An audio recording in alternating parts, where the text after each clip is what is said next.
Thank you for watching the World Community Magazine's Hour of Power Live on Facebook with your host Edward McQueen and April Garner Davis.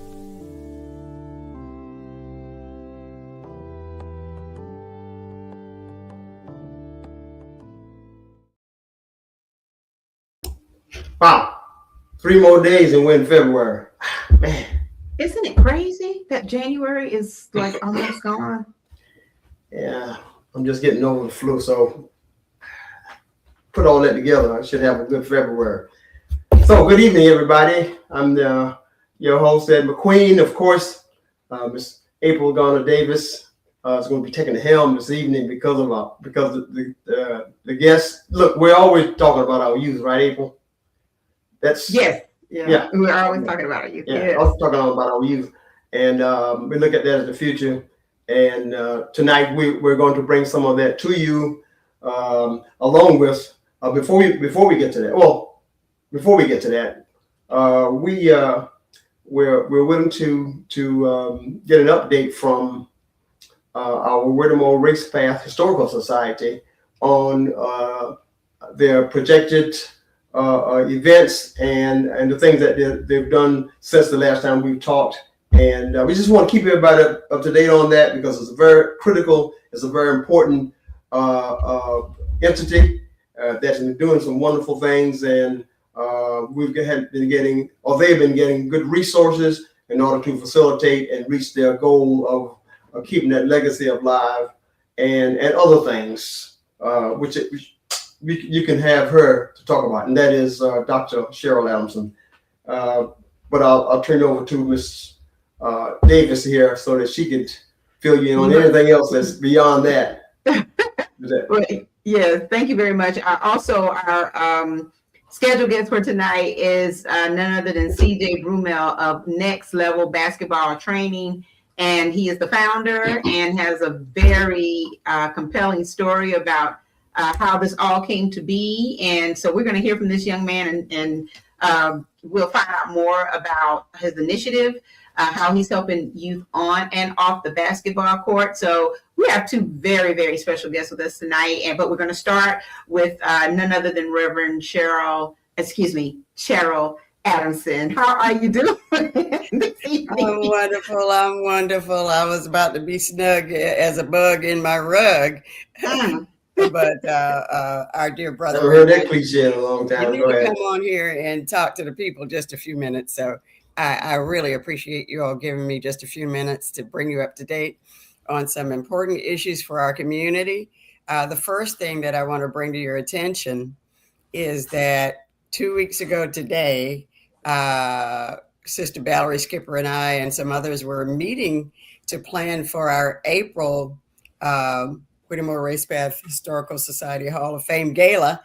And I happened to drive past the site of the Whittemore Elementary School. And there I saw a sign that said, "History in the Making." It was a 4-foot by 8-foot sign that said, "History in the Making, future site of the Whittemore Park Sports Complex." And I was perplexed. In fact, I was incredulous because I had not heard anything about that. I came back by in the dark because I had to get to the meeting, shined my light on the car, took a picture of it, went home and posted it and said, "This is precisely what we told them we did not want on this site."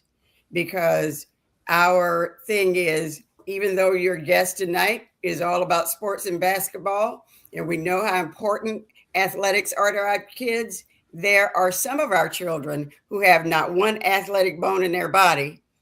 And even the children who are athletes still need cultural, educational, and civic kinds of activities. And that is what we want to be at the Whittemore Elementary School site. So I got on the phone and texted every one of the city council members and asked them, "What meaneth this?" And the response from 3 of them were essentially, "We don't know anything about that." So last Tuesday, after Martin Luther King Jr. Day, we went to city council meeting and Sister Tanya Robinson spoke on behalf of the community and said to them essentially just what I said. That was not what we want in our community. We want something more than just another sports complex. And Sister Amanda Butler spoke on behalf of Beth, and then the other council persons who were there agreed with her that there needs to be more transparency in the city of Conway.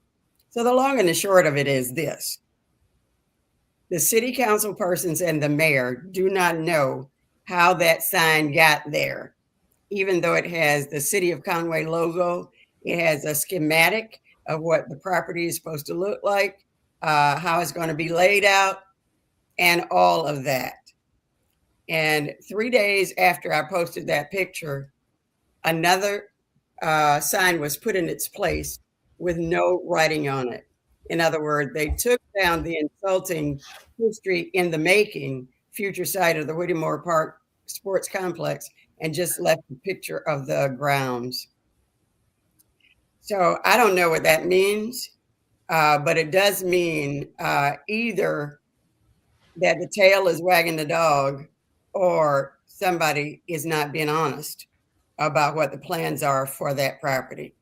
One of the points that Sister Tanya made was, of course, all of the things that we've outlined in every one of our encounters with the city, but also a sports complex is a destination, which is to say that people will be coming from outside of our community and they will be flooding the zone, so to speak, with a lot of vehicles and outside traffic that can be disruptive to our community. But the major thing is it does not speak to the significance of that site.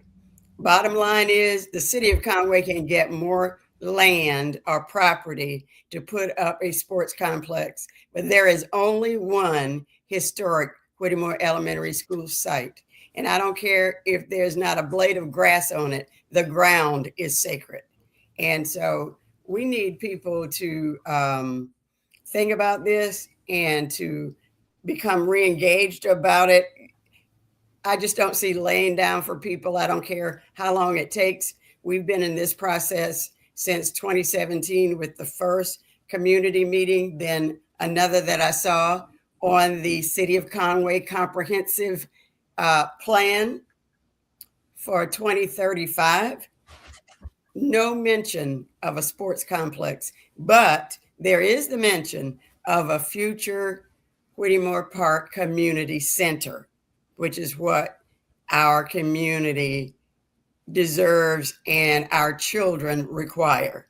So again, Sister Carolyn Hickman has put in a FOIA, which is Freedom of Information Act, to say, when did you vote? Who proposed this?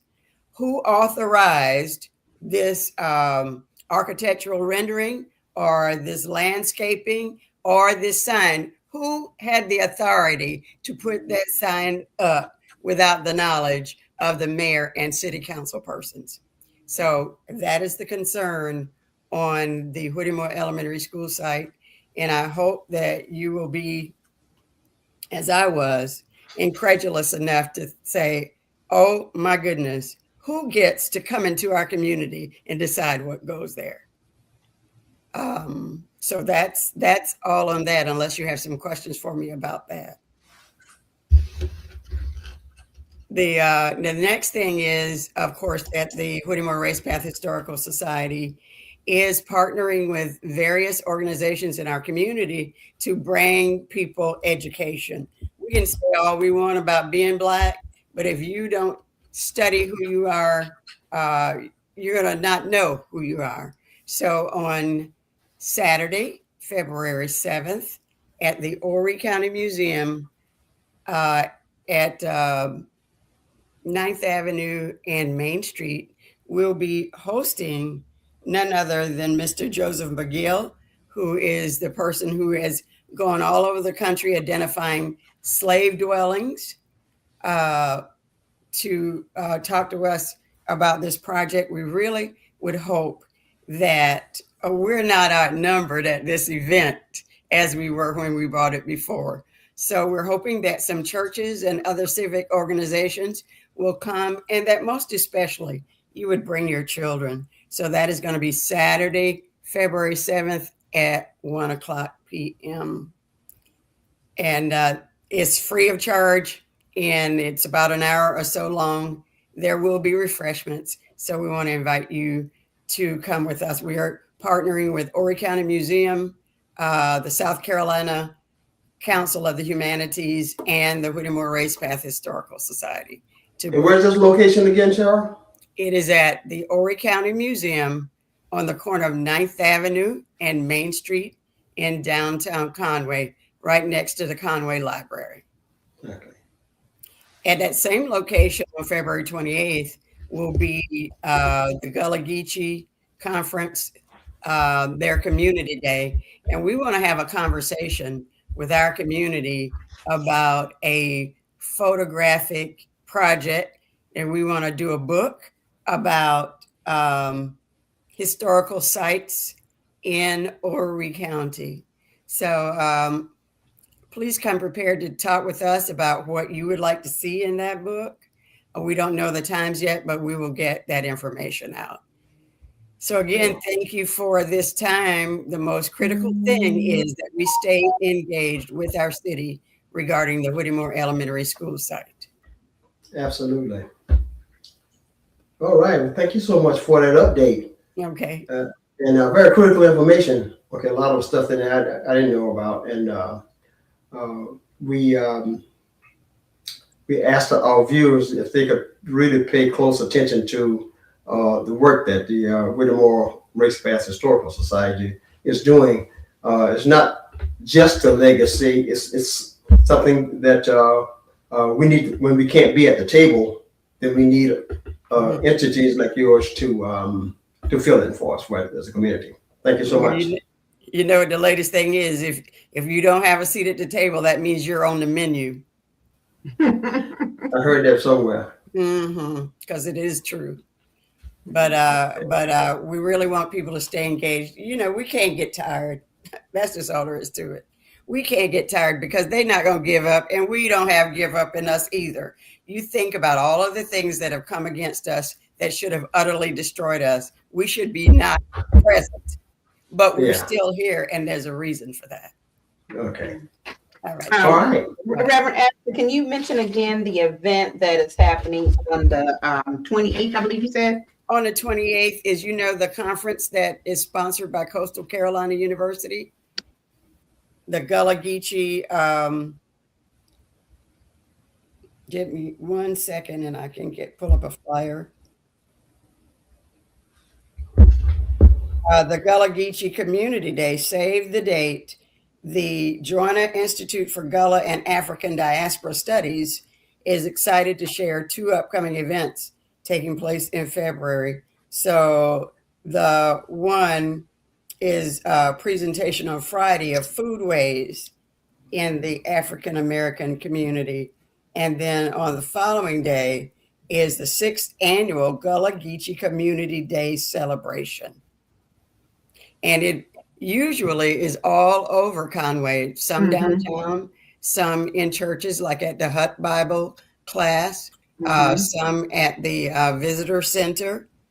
But there's a lot of space at the Horry County Museum. Okay. And the Whittemore Race Path Historical Society will be there to facilitate a conversation with our community about the first book project that we'd like to do in conjunction with everyone in our community.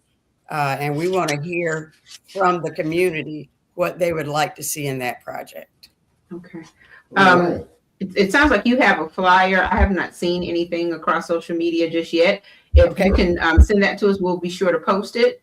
And I have attended one of the community days, and it was a lot of fun in downtown Conway. So yes, this is awesome.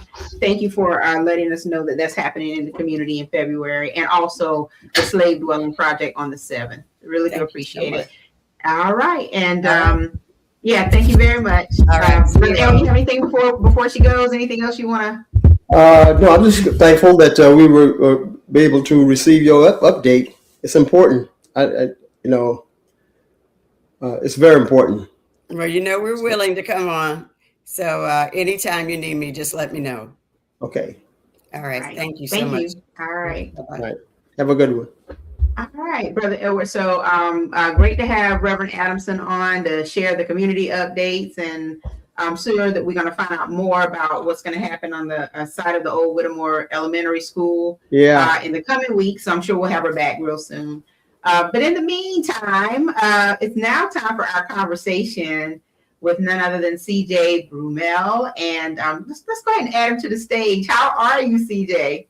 I'm doing pretty good. I like when the camera came out like I was posing. Yeah. I was thinking the same thing. I was like, he had the pose ready with the V-line and everything. Coincidental. I was like, oh, snap. Yeah, that's really good. So thank you so much for being with us tonight. We do consider it a pleasure to have you here. And, CeJay caught my eye as he uses the network for promotion of his training camp and all the things that he's doing with the youth. And he and I kind of exchanged some conversation about a project that we're working on.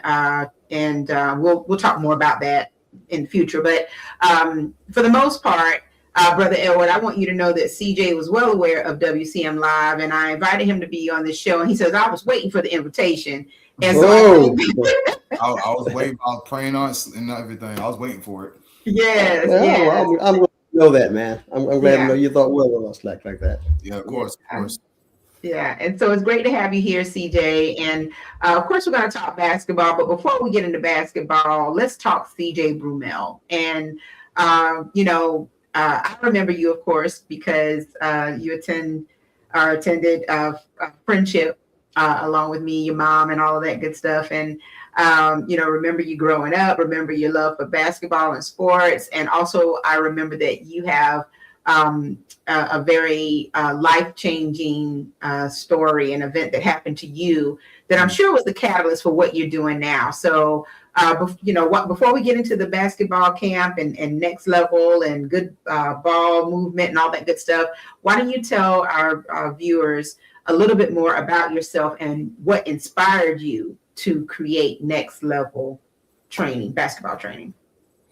Going back from when I was born, I don't know, God just knew that I was going to do something special with a basketball. That's something my father has always preached about. I'm a preacher's kid and everything like that. Shout out to CeJay Bromell and his wife, Antoinette.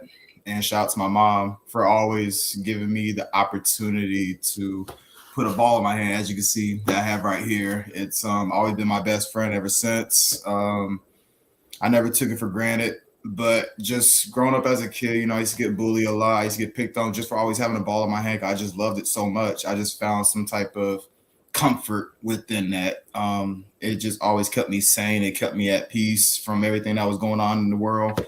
I always had a good work ethic. I always was at the courts, or I was always at the gym somewhere just playing pickup basketball or just one-on-one with myself, just playing, shooting around, just trying to, make it out of Conway to do something for myself, because that's pretty much really all I knew. My friends could tell you. If basketball wasn't on when I was a kid, I would get upset. Either that or if cartoons wasn't on, just being a regular kid. But overall, I just took a more liking to basketball. But when I was 17, I went into cardiac arrest playing basketball at the County Rec Center. Some firemen who were off duty at the time, Jared Wallace and Kenneth Anderson, they were at the rec center. We were just playing pickup with a lot of high intensity basketball. People in the community, college kids, professional athletes, some way. The next day, I just started feeling lightheaded at the end of the very last game after I hit the game-winning layup, because we've been playing all day. Next thing you know, I was walking over to the bench to go grab my stuff when they announced the gym was about to close. And I started feeling lightheaded and very clammy and weak. And I felt very cold. The next thing you know, I started blinking really fast, and I don't know, I just kind of just gave out. My body just automatically just almost like I was falling asleep basically, and I couldn't fight it. So next thing you know, they said I died. They said basically my heart stopped because it couldn't pulse. They done CPR on me. They went in the hallway and got the defibrillator to shock me back to life. They said I did come to. I was revived like after I think the second or third shock because they thought that I wasn't gonna come back. So it was very scary for everybody that was in that gym. Everybody just kind of just stopped what they was doing to making sure I was okay because I was very well known in the community for playing basketball. So next thing you know, I just came to. Then I was up trying to figure out like what was going on. The next thing you know, I just felt lightheaded again. And I went right back to dancing. And it's almost like I could feel my spirit was like going through like a tug of war. And I was trying to fight it so much. And then I didn't know how to control it because I'd never experienced anything traumatic like that ever in my life. So next thing you know, I just let go. I just let go and let be. So if it was meant for me to pass on, it was meant for me to pass on. But by the grace of God, you know, everybody was able to handle the situation the way they did in order for me to still be here to this day. And the next thing you know, I woke up in the Charleston at MUSC. So they airlifted me to go to the County Medical Center. They ain't had no cardiologist at the time to work on my heart and to figure out what was going on. So they said, okay, the only heart place that we could send this young man to is the one in Charleston. So they sent me in a helicopter and shipped me off to Charleston. And I was there for about a couple months or so. Feel like I was in it forever. The next thing you know, I just woke up from my sleep and then I was screaming because I've been in a mental trance for a very long time. So I was very blessed to actually give a second chance at life. So with me coming out the hospital, I tried to play ball again, being hard-headed and young, try to play ball again. Then my defibrillator went off, so I got shocked a couple of times. Went to the hospital, got back on the court again as soon as I got out. Did it again, same story. Did it again, same story, multiple years, multiple times. So a couple of years ago, I came to my senses, learned the hard way. So it's been 11 years now because it's happened in 2015. So a couple of years went by. Next thing I learned my lesson when I woke up from a dream. And the dream mostly consisted of me like actually just coaching kids. And whenever I wake up from that dream, I felt warm. I felt good. I felt like as if I accomplished something, even though something didn't happen yet. I guess more so foreshadowing of what my future was going to look like. The next thing you know, I just started kind of taking a little more liking in the coaching. I never didn't like it. It was just the fact I had to get used to it. I was so used to playing all the time. So me just actually teaching the youth of all ages, you know, how to actually dribble the basketball properly, hand coordination, working on footwork, and just the little mechanics of the game and the knowledge of the game that I know of and know how to play. It just, you know, it just worked.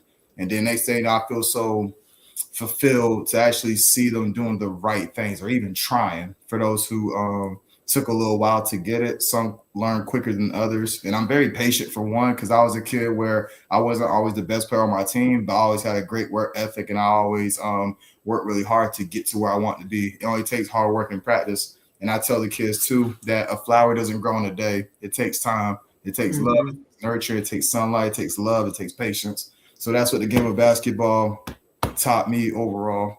Sorry, I get a little emotional when I talk about it. And the good ball movement started in a dream as well. The ball basically, like, just imagine this little ball, it just rolling around on its own. Nobody's pulling no strings, no edits, no nothing. And next thing you know, it's like it's talking to you. It's basically telling you, like, you know, you can do it.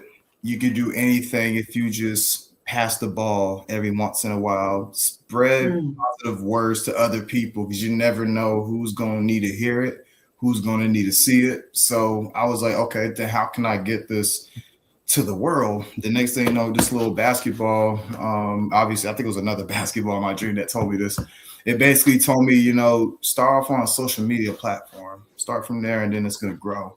The next thing you know, like, the ball started rolling on its own, then it started bouncing on its own, then it started talking on its own. So whenever I have these little dreams, I end up posting them. And then it might be a familiar voice or a familiar quote that I heard before by either myself or by somebody. But I feel like with all that being said, that right there can't be nobody but God right there.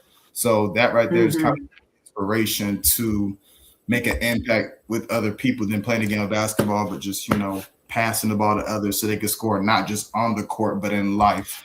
So next level came about, like I said, again, with me just coaching. So just the next level, I always took my games to the next level. I always idolized my superhero at the time, Derrick Rose.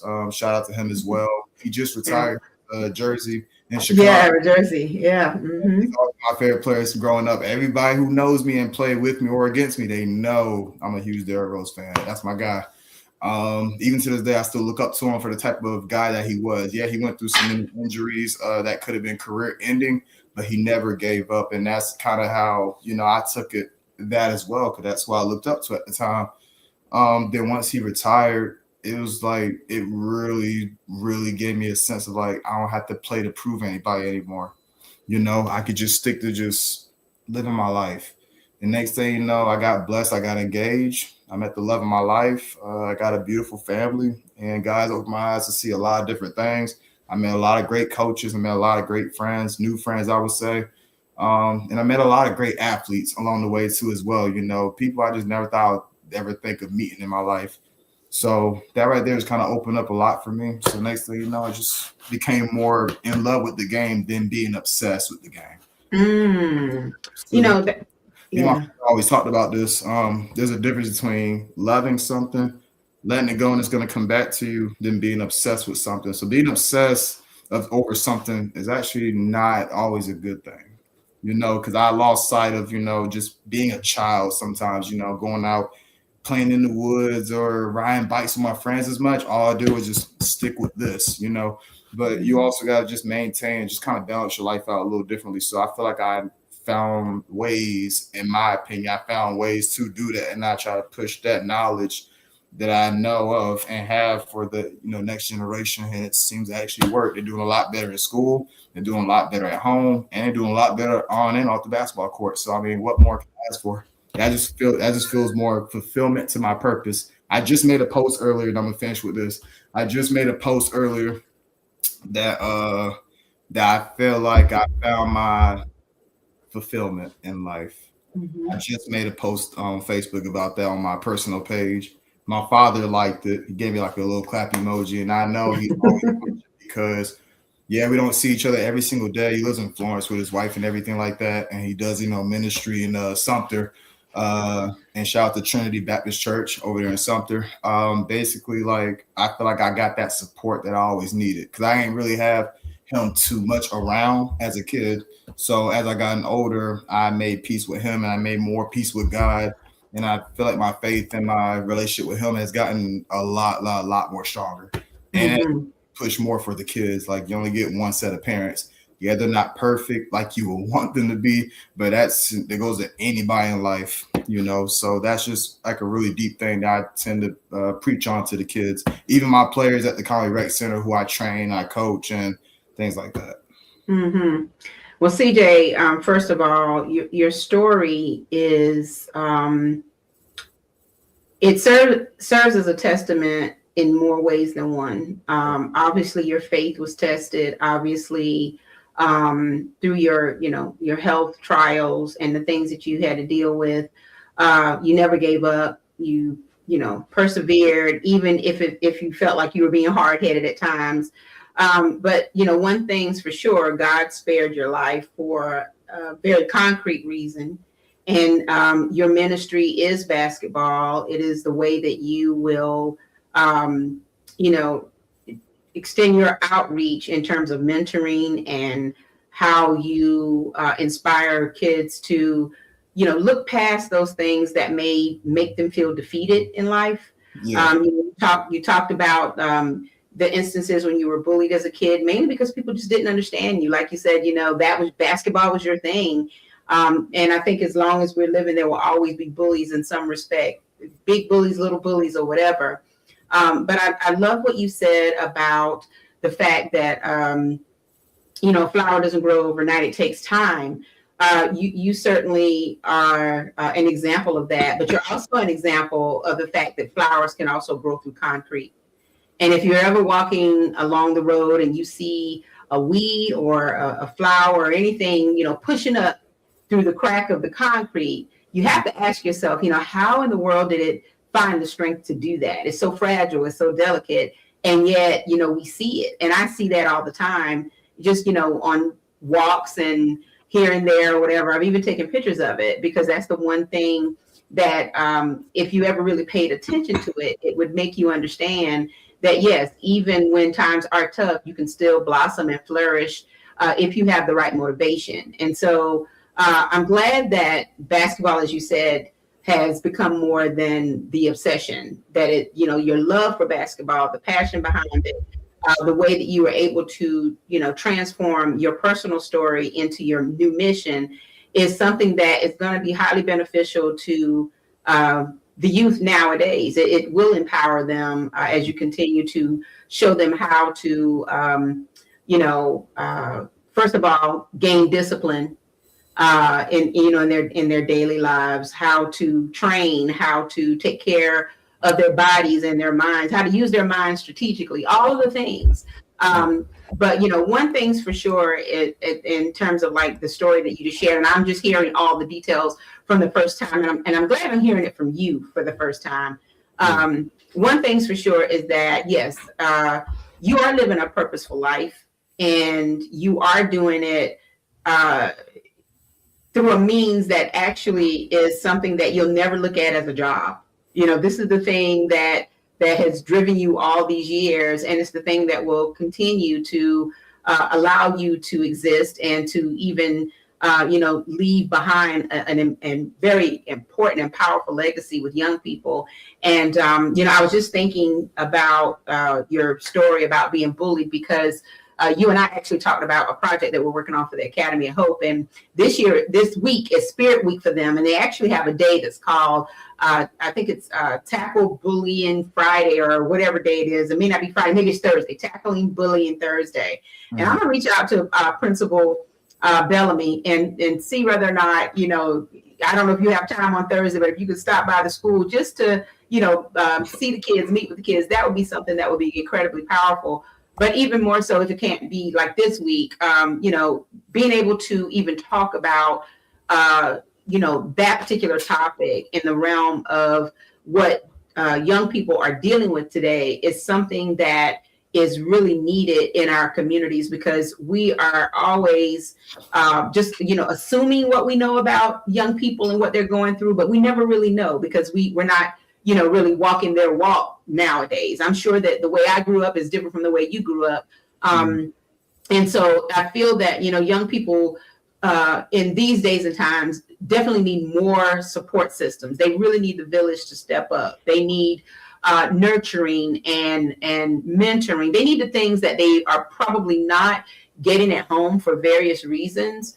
And so, hopefully what you're doing with Next Level is something that can actually, fill in the gaps where they may exist in a young person's life. And so, as you think about what I've just shared, what are your goals for like this coming year? Let's just think about this year. I know that you're probably thinking 5 or 10 years down the road or whatever, but just this year alone, or maybe even leading into the summer, what are some goals that you have for Next Level and also Good Ball?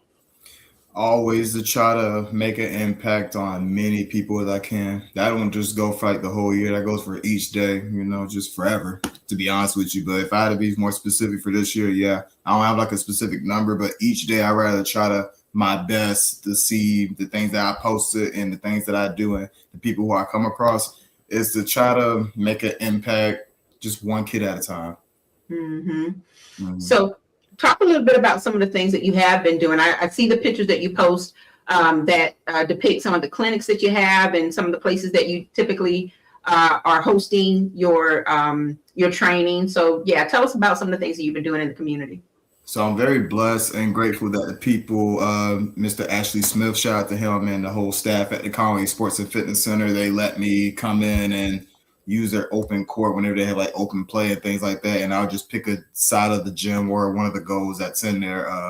And I work with some of the kids, just to harness their skills, help them be the best that they can be during the season and to prepare them for the next season. I work with the little kids for the little goals that they have set up over there. So I thank them as well for that. Thank God for them for that. Sometimes we'll take it outdoors, depending on the weather, but the weather be acting kind of bipolar. So yeah, so sometimes they'll let me come in there and do what I gotta do as far as like working with them, and they completely understand it. The kids who go there and play pickup basketball, they know me very well. They always say, "Hey, what's up, Coach CeJay?" They acknowledge me. I feel like a little celebrity sometimes when I'm actually going to events. When it comes to the kids, you know, they always come up to me and they'll dap me up, they give me a high five. Some of the little kids will give me a hug. So it feels like I'm a good local celebrity, like I'm actually doing something right. One thing also too, the parents, I thank the parents too for taking the time out of their busy schedules or just outside what they have going on to help me, to allow me to come in that space, you know, just to be around the kids, around their kids. And some of the I teach the kids, and actually most of the parents too come to find out. And I never honestly thought, I don't feel like a lot of coaches or people kind of pay attention to that stuff too, because once they see their kids change, the parents, you know, because the kids actually the reflection of the parents, come to find out. So the parents that are, you know, not so great parents, they become better parents even by just watching the things that I do within this program. Like there's actually somebody in the community who's probably the same or opposite color or opposite gender as them or the same, to make that actually cares about my kid or kids, you know. So I feel like that right there kind of speaks value and all that. So I'm very grateful and fortunate for it. Yeah. So what do you think can come about in a new vision? How for the future? What do you? I know you just talked about some of your projections, but what kind of improvements do you think would be best for you? Host more camps, host more clinics, and try to honestly get more of the middle school and high school teams to actually get involved with Next Level, because there's nobody here in the area actually doing what I do that's helping the kids harness to their skills on and off the court. Not, you know, knocking any of the coaches at all, but it's like a lot of people, they don't take the extra time to actually help the kids learn the mistakes that they are going through. You can't just send a kid to the gym and hope they're going to come out and be Michael Jordan. No. Some kids need trainers. Some kids actually naturally skilled and talent like that. But at the end of the day, you know, if you want the best out of them, I would just advise them to get them a mentor, a help to help them, you know, just become the best that they could possibly be, you know, and it keeps them busy, you know, instead of being in the streets. Because my goal is obviously, you know, I can't reach every single kid. That's impossible. Be the best teacher in the county, best teacher in the world. Eventually, you know, somehow, some way, you know, the child or children's paths could be a little different than what you interpreted, you know, it was going to be, you know, and I'm sure we all have people, kids that looked up to us and, you know, they took a different path in life.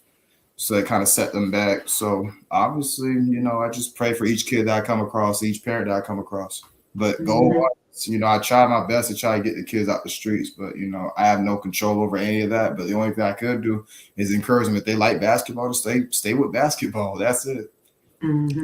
So your ideal situation could be that if you had a number of mentors at your disposal. Yes. Correct. Yes, sir.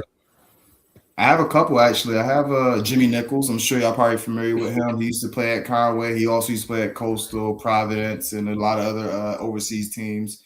Then I got my cousin, CeJay Bromell. He's over there in the Marion County. So I had him become one of the coaches down that way as well. And I'm looking to get some of those players from Coastal, who I'm actually pretty close with. Shout out to Coach Carl and the rest of the coaching staff. So I'm trying to actually just try to do big things within the city and outside of it, Myrtle Beach as well. Well, it's good to hear that you're expanding all the way to Myrtle Beach. Say that one more time. I think it's good to hear that you're looking forward to Myrtle Beach. Oh yeah, of course. I mean, why not? You know, it's still somewhat, you know, it's our neighbor. So I mean, why not go over the whole Grand Strand? Well, it sounds like a lot, but it's like I can handle it, you know, because I feel like, you know, God would challenge you in different ways to test your patience, your hard work, your dedication. I'm fully 100% dedicated to this.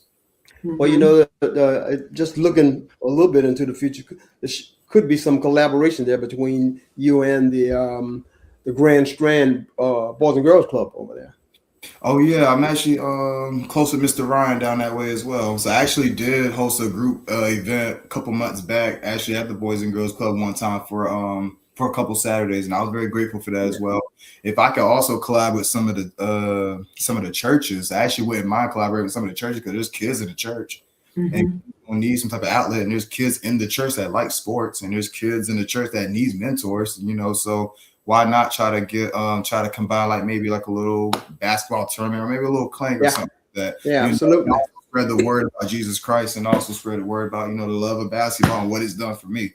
So I'm actually always down to collab with ministry as well in that sort of form. I'm actually always down for that. And I think, what you're doing, even though basketball is the catalyst for it, there's so many other things that the young people can learn from the sport. There's leadership skills, there's discipline, there's, how to exercise your mind strategically as well as your body. And I think that, one thing, as a parent, I don't know if you're a parent, but one day if you become a parent, that would, is always a thing that appeals to me and appealed to me when my child was growing up, but also when I'm speaking with other parents, is, having those discussions with young people so that they'll know that those transferable skills are highly important in their life. Learning interpersonal skills and teamwork, and that it just isn't all about them as a singular person. Basketball is not about one person, even though there may be a star player or someone who's always highlighted or whatever. It takes the entire team to be able to even make that one person shine. And so so I think that you have such an amazing concept here in terms of the youth empowerment, the mentoring, the training. Your story is just one that you can't even put a price tag on in terms of, God instilling a mission in you that you probably never thought you would really have in terms of like your life's work, and saving you to do just that. So you have a lot that you can definitely share with the young people. And, Brother Edward mentioned, getting more mentors to help you with your movement. But what else can the community do to support you, as you continue doing what you're doing? Are there resources, financial support, things that you need that you would love the community to help you with? I'm always open to new ideas, but if I had to choose one, to be honest with you, I pray and hope that some of the coaches for like the middle school, high school, even Horry County will allow me to use the gym space there. Cause like it gets brutal being outside from time to time, like especially in like 100-degree weather, degree weather, or even below 30. And of course I wouldn't obviously bring them out below 30, but those times where parents, they work so hard to try to afford these sessions. God, try my best to make it affordable as possible, for the community. It's not always about the money. It's about, just getting the kids to work, find the all the time to work. Because I understand the rec center has like pickleball, they got volleyball and other sports going on in the gyms, and the father-daughter dance and etc. So I completely understand they got that going on, but I feel like we don't have a space where kids could actually just go and play basketball and learn.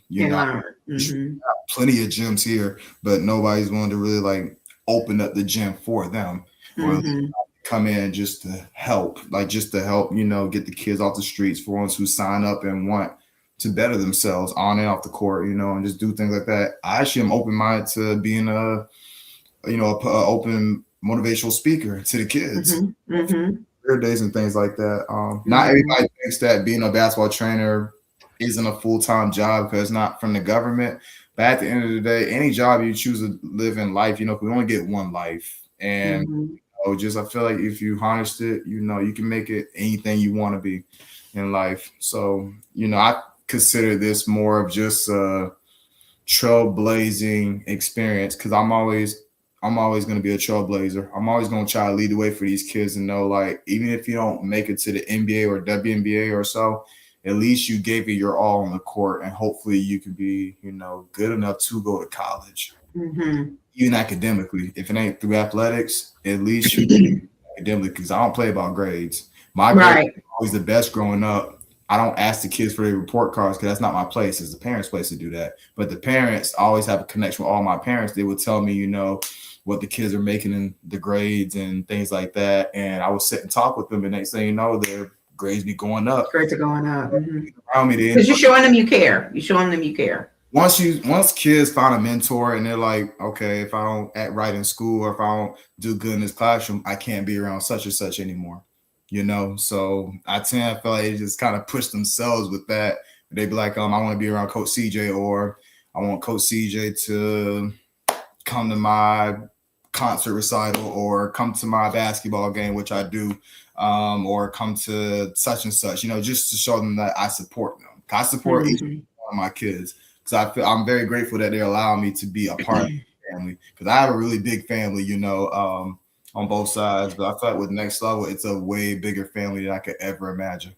And I want the world. And also shout out to my rec league girls for my fever. I feel like morals and principles that I teach, like you said earlier about not everybody's going to be like just that superstar player. Everybody understands their role. All the parents, Coach, can I take the ball out? Coach, you still want me to rebound? Coach, you still want me to box out? You want me to pass the ball, bring the ball up, whatever? You want me to shoot? Because I know where to put players in certain positions in order to bring the best out of them. A lot of people, a lot of coaches, they don't see that. They just only expect them. I don't like to expect things. I train kids. I work with kids, really. I won't even use the word train. I work with kids to where I know what they can be. Right. I know what they can be, you know, not what they kind of already are at the moment, but I try to my best to challenge them and bring the best out of them. None of my kids don't back down from challenges. But then again, I don't give them super duper difficult challenge that I know they can't handle. If I know one of my kids could only dribble with the right, I'm like, okay, now let's look at it this way. Now I want to see if you can go to the left. Next thing you know, once they see they can do it, I just sit back and watch them. Yeah, let them do. Let them, yeah. The last game I coached, the last game I coached last week, actually, we won that game. We was up by so much because the kids were doing amazing. It was to where I didn't have to yell too much. Everybody knew exactly where to be at. They know what to do. I literally just sat back and let them coach themselves. Of course, I always going to have like a leader or two on the team. So I tell those leaders, when I see those traits from a player, I see those leaders, I tell them like, hey, tell everybody where to go. Because once they get to middle school and high school, that's going to be in the record of brain like, I am a leader. I can lead this team just like the coach can. Of course, obviously, they're not going to take over the coach position, but they know when, you know, the coach is on the sideline, it's only nothing but 5 of y'all on the floor. So y'all got to speak up as the coach, you know, is trying to get y'all to be all on the same page. You got to be on the same page as a coach. My girls, and next thing you know, I almost cried last game. I ain't going to lie to you. So I get emotional when I see things like that. Comes like, I feel like I'm really teaching them a great thing, you know, feeling rewarding feeling to have. Yes. Everything I tell the girls motivational, and all my players and the parents, I always tell them this: it's God's words, not mine.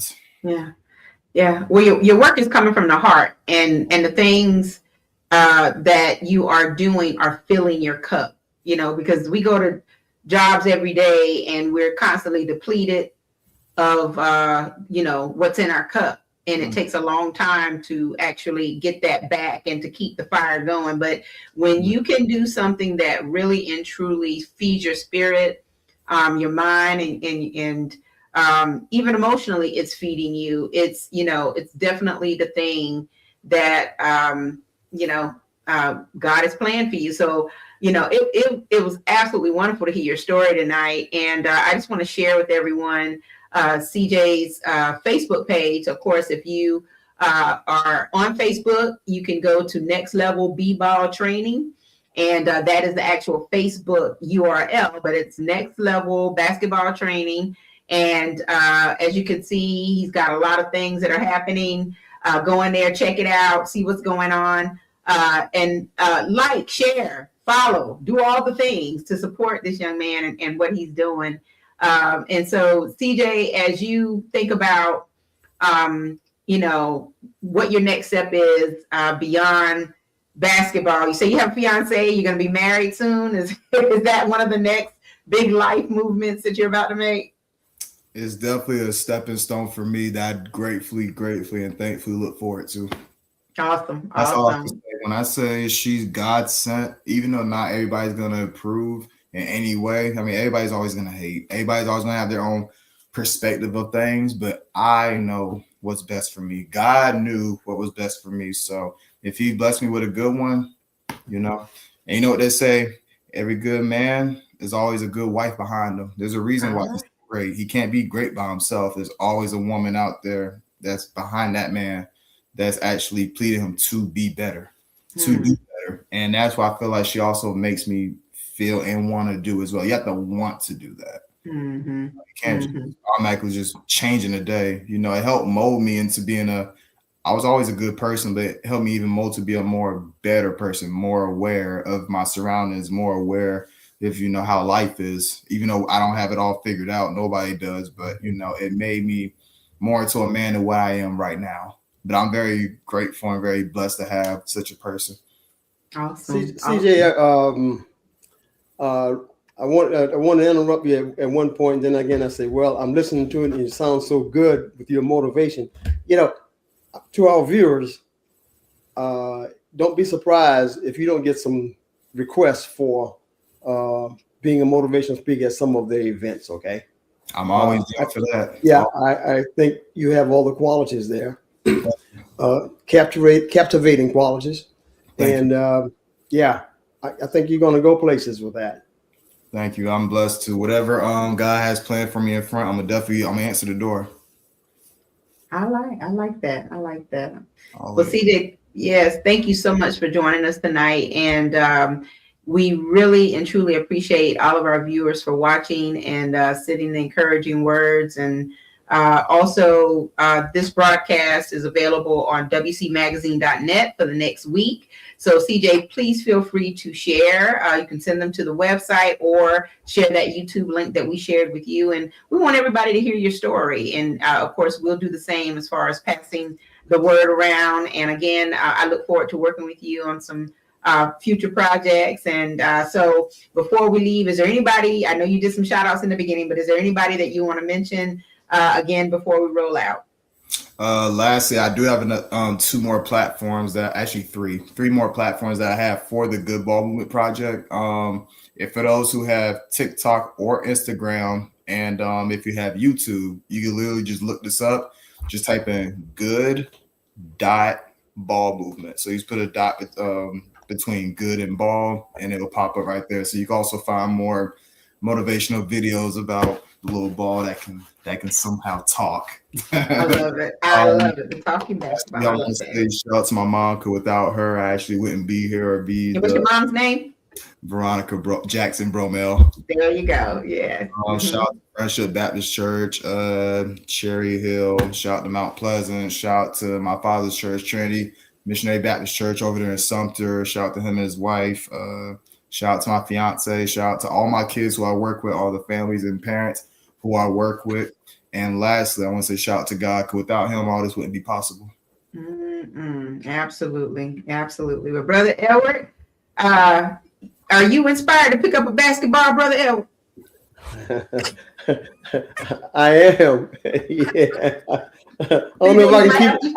Look, I may need your help, CeJay, but I'll pick one up, brother. Come out there to the rec center, right? Yes, sir. What are the hours out there that you usually? It kind of varies. So the kids, I don't have any homeschool kids as of right now yet. I used to, but they graduate and went on to college and pursue their careers. So right now I'm taking like 3:30s to like 8 o'clock appointments, because the gym don't close till 8. I know on weekends they close at 6. So I'll take any times whenever the courts or gym's available. Should they reach out to you through your Facebook page if they're interested, or? Most definitely can reach out. They can definitely reach out to me on Facebook, and yeah, we just go from there. Okay. All right. That sounds good.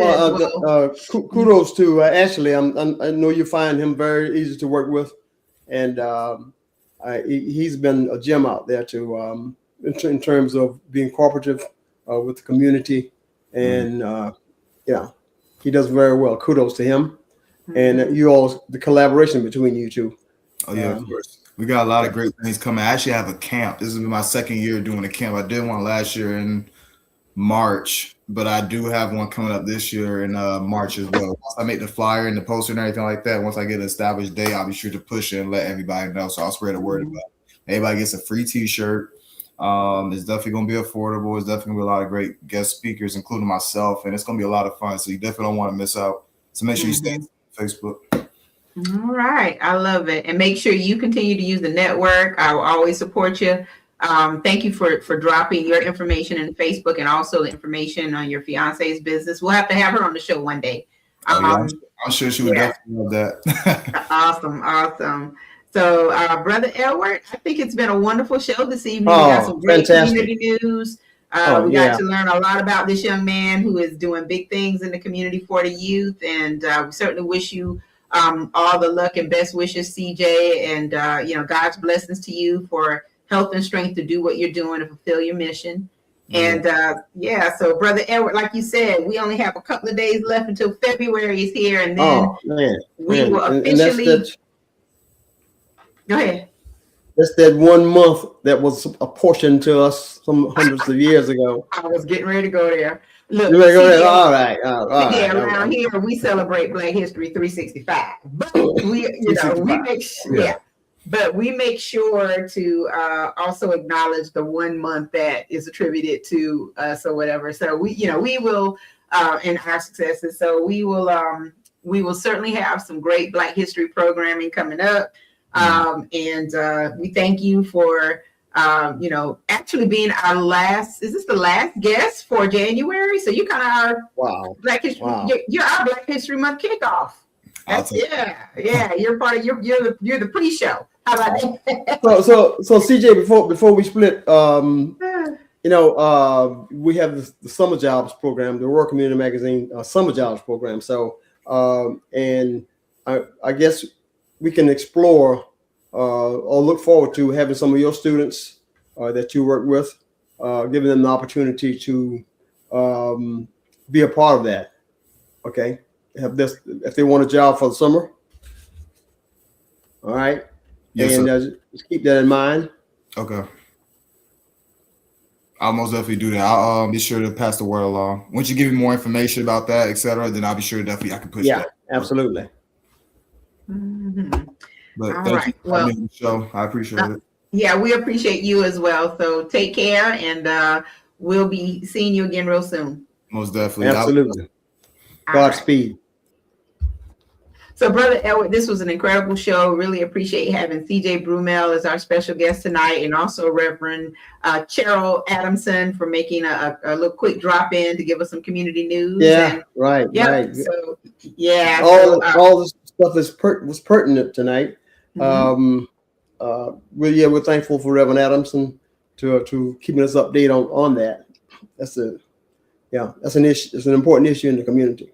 But things are going to work out. Mm-hmm. And of course, they always do. Yeah, Brother CeJay, kudos to him and his efforts. And I just love to see stuff like that. And to come from such a critical, health situation, cardiac arrest, he said, he flatlined and came back. And that's the thing that really connects us to what life is really all about. The fact that, we only have one.